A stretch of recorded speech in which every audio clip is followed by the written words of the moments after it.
ભાઈ લોક બધાએ બહુ કીધું કે 2025માં કમબેક કરવું અને ખરેખર આપણે કમબેક કર્યું ને 2026માં પહેલા જ મહિનામાં આપણે જાય છીએ પહેલી ટ્રીપ ઉપર અને એ ક્યાં વાયરલ પ્લેસ આપણું એક જ છે જેસલમેર જવા માટે એને આપણી આવી ગઈ ગાડી તમને બતાવું જોઈ લો આ ગાડીની અંદર આપણે જવાનું 12 જણા ટોટલ હે ભેગા રિટર્ન આમાંથી કેટલા થાય ને એની કાંઈ ગેરંટી છે નહીં બરાબર અને 2026માં ભાઈ ખરેખર 2025માં માતાજીની દયાથી આપણે ઘણું બધું કમબેક કર્યું છે ઘણા પૈસા કમાણા અને હવે એ પૈસા વાપરવા જવાની વાત છે તો મિત્રો તમે આ વ્લોગની અંદર આગળ ને આગળ બન્યા રહ્યો તમને ખરેખર ખૂબ મોજ કરાવવાની આપણા વ્લોગની અંદર ખરેખર તમને દિલથી મજા આવશે મારા હમ એકવાર આખો વ્લોગ જોજો તમે अर्थ रथ जैसलमेर की ओर मोड़ लो जो आ गया प्रभु તો મિત્રો આપણે જેસલમેર જવા માટે અગ્રેસર થઈ ગયા હતા અને અગ્રેસર થતા આપણે 100 કિલોમીટરનું અંતર કાપી નાખ્યું ને 100 કિલોમીટરના અંતરે આપણે પહોંચી ગયા ઓનેસ્ટ હોટલમાં એમાં એવું છે ભાઈઓ આપણે ખાધા પીધા વગરના નીકળ્યા હતા એટલે અત્યારે આપણે હોલ્ડ કરેલો છે ઓનેસ્ટ હોટલની અંદર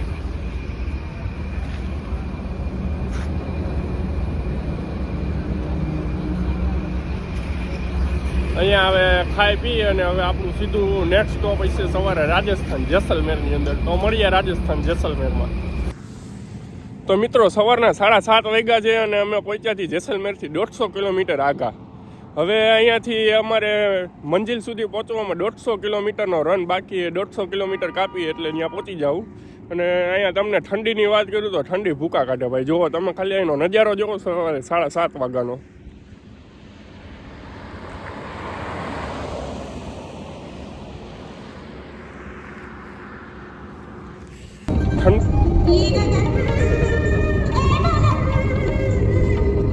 પોણા 10 વાગી ગયા અને આપણે પહોંચી ગયા રાજસ્થાન જેસલમેર આ છે રાજસ્થાન જેસલમેર રજવાડાની ધરતી તમે જુઓ આ હે પાછળ જે બિલ્ડિંગ દેખાય આખી એ આપણી હોટલ છે આપણી બુક કરેલી હોટલ અને આપણું જે કોઈ પણ પબ્લિક છે એ બધું જાય છે અંદર શું કે વરુણભાઈ શું લાગે હોટલમાં અંદર કેવી કન્ડિશન છે હોટલમાં તો જવાની પૂરી કોશિશ છે કારણ કે બહાર તો ફૂલ ટાઈટ ભાઈ ભૂકા કાઢે નાકમાંથી ને મોઢામાંથી બધેથી ધુવાણા નીકળે હવે અંદર જઈને તમને આખી હોટલ એક્સપ્લોર કરાવું ત્યાં સુધી તમે બન્યા રહ્યો વ્લોગમાં તો મિત્રો આપણે રેડી થઈ ગયા છીએ અને રેડી થઈ અને હવે આપણે જવાનું છે એક ફોર્ટ જોવા માટે એટલે કે રાજાનો કિલ્લો જોવા માટે તો તમે વ્લોગની અંદર બન્યા રહ્યો તમને આગળ છે ને આપણે જે કિલ્લો જોવા જવાનો છે એ કિલ્લો બતાવું છું અને ઠંડીની વાત કરું તો ઠંડી હજી એવી ને એવી ભાઈ જેવી સવારે 6 વાગે હતી 7:30 વાગે હતી એવી કન્ટિન્યુ હજી એટલી ને એટલી છે સવારના 10:30 થયા તો મિત્રો ફાઇનલી આપણે આપણા પહેલા ડેસ્ટિનેશન એટલે કે જેસલમેર ફોર્ટ જોવા માટે આવી ગયા છીએ અને અહીંયા તમે ટ્રાફિક જોવો ખાલી ટ્રાફિક જોમ ટ્રાફિક છે અહીંયા પબ્લિક સમાતી નથી તમે જો રાજસ્થાન ફરવા આવો હો તો તમારું પેકેજ ત્યાંથી જ બુક કરીને આવજો અહીંયા કોઈ ગાઈડના ઓલામાં ક્યાંય ફસાતા નહીં કેમ કે અહીંયા બધે સ્કેમ બહુ વધારે કરે છે અને મારી પાછળ તમને જે પોર્ટ દેખાય અત્યારે એ પોર્ટ જોવા માટે હવે આપણે જવાના છીએ બરોબર તો હવે અંદર જઈને તમને આખો પોર્ટ વિઝિટ કરાવું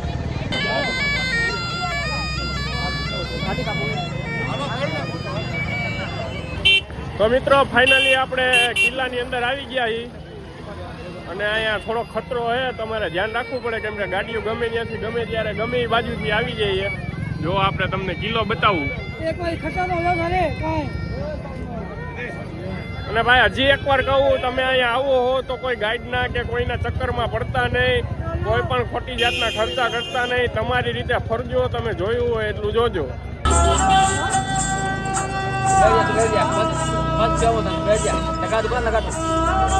ભાઈ લોકો આ ફોર્ટની અંદર આપણે આવી તો ગયા પણ અહીંયા આવ્યા પછી ખબર પડી કે આ ફોર્ટમાં ખાલી છે ને જોવા જેવું આનું બાંધકામ છે અને બાંધકામની સાથે સાથે તમને છે ને બીજું આની બજાર જોવા મળશે બરોબર અને ટ્રાફિક એટલો છે ને ભાઈ તમે ફોટા નહીં પાડી શકો ફોટા પાડશો તો તમે ફરી નહીં શકો કેમ કે તમારે બીજે ડિસ્ટન્સ જે છે એ કવર કરવાનો હોય અહીંયા છે ને માર્કેટ બહુ મોટી છે જો તમે ખાલી માર્કેટ જુઓ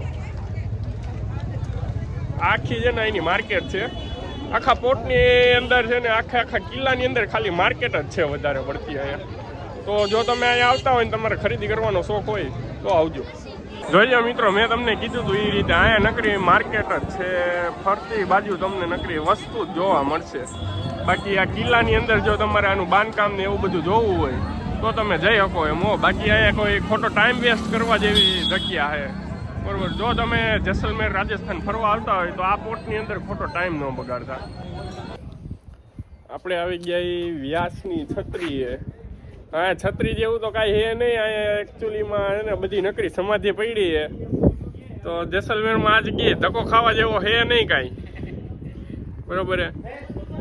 આવું તો તમારા જોખમે આવવું, કેમ કે અહીંયા એટલું બધું કાંઈ છે નહીં. જો તમને ફોટોગ્રાફીનો શોખ હોય તો અહીંયા ફોટોગ્રાફી તમે કરી શકો એવી જગ્યા છે. અને જગ્યા બહુ મોટી છે. આટલું તમને દેખાડ્યું એટલું નથી, જે આ બાજુ છે ઘણું. એટલે હાલવાનું જાજુ છે. જો તમે હાલી ન શકતા હોય તો અહીંયા ધક્કો ન ખાતા. મિત્રો એમાં છું એવું અહીંયા કે આપણે એને વાયલા ગેટેથી ગરી ગયા હતા. ત્યાં કોઈ સિક્યુરિટી વાળું કે કોઈ કાંઈ ઊભું નહોતું. એટલે આપણે ટિકિટ વગર ગરી ગયા અને હજી તો આપણે ફોટા પાડવાનું ચાલુ કર્યા. ત્યાં કાકા આવ્યા. કાકા કે ભાઈ તમારી પાસે ટિકિટ છે? આપણે કીધું કે ના, ટિકિટ લઈને તો આવ્યા નહોતા. કાકા કે 450 રૂપિયા થાય. તો આપણે મૂકીને ભાગી ગયા ભાઈ, કેમ કે આ જગ્યાના 450 દેવા જેવું છે નહીં. વિશાલભાઈ એટલું હાલ્યા પછી તમારી પાસે 450 રૂપિયા માંગ્યા. શું થયું તમને? મને અફસોસ થયો કે હું એટલો હાઈલો ઉપર ચડ્યો અને ચડ્યા પછી મને જોઈ એવી ફીલ ન આવી. અને ઉપરથી કેટલા માંગ્યા ઓલા કાકાએ? કાકા મને એમ કહે છે કે તમારે ટિકિટ દેવાની છે, ન દેવી હોય તો તમે અહીંથી જઈ શકો છો. પણ મારી મનોસ્થિતિ એવી હતી કે હું ઉપર ચડ્યા પછી મને કાંઈ હુઈજું નહીં, કાંઈ જોવા જ લાયક નહોતું. નકરી સમાધિ ઉપર સમાધિ હતી અને સમાધિની ટિકિટો માગે એ વ્યાજબી વાત ન કહેવાય બરાબર. તો ભાઈ તમે કોઈ આવી ભૂલ ન કરતા. અહીંયા આવીને 450 ખર્ચતા નહીં ખોટા બરોબર. એના કરતા 450 રૂપિયાનું કાંઈક ખાઈ પી લેજો. તો મિત્રો હોટલની અંદર આપણું ચેક ઇન થઈ ગયું. અને હવે તમને બતાવું મારો હોટલનો રૂમ કેવો છે. જોઈ લો, આ છે ને આપણો આખો રૂમ છે બરોબર. દરવાજો બંધ કરી દઈએ આપણે. આ જો આ આપણી બેડ સિસ્ટમ છે, ઠીક છે. અહીંયાથી બહારનું વ્યૂ જોવા માટે મસ્ત મોટી બારી આપેલી છે. અહીંયા બધી જ વસ્તુ ટૂંકમાં રજવાડી ટાઈપની આપણને આપેલી છે. રાજસ્થાન જે રજવાડું કહેવાય છે એને લગતી જ આખી વસ્તુ આપેલી છે. તો મિત્રો આજનો વ્લોગ થાય છે અહીંયા પૂરો બરોબર. અને હવે નેક્સ્ટ પાર્ટમાં આપણે મળીએ છીએ. તો નેક્સ્ટ પાર્ટ જોવા માટે તમે આપણી ચેનલને લાઇક કરો, શેર કરો અને સબસ્ક્રાઈબ તો જરૂરથી કરી લેજો, કેમ કે નેક્સ્ટ પાર્ટમાં તમને આવવાની છે મજા. કેમ કે જેસલમેરની આપણે જે ફેમસ આઈટમ છે અહીંયા ડાન્સની, એ પણ સેમ ડેઝર્ટની અંદર, એ જોવા માટે જવાના છીએ. તો જરૂરથી તમે આપણી ચેનલને સબસ્ક્રાઈબ કરજો અને પાર્ટ 2 અચૂકથી જોજો, કેમ કે મારી ગેરંટી છે પાર્ટ 2માં તમને મજા આવશે ને આવશે જ. તો મળીએ છીએ આપણે નેક્સ્ટ પાર્ટમાં.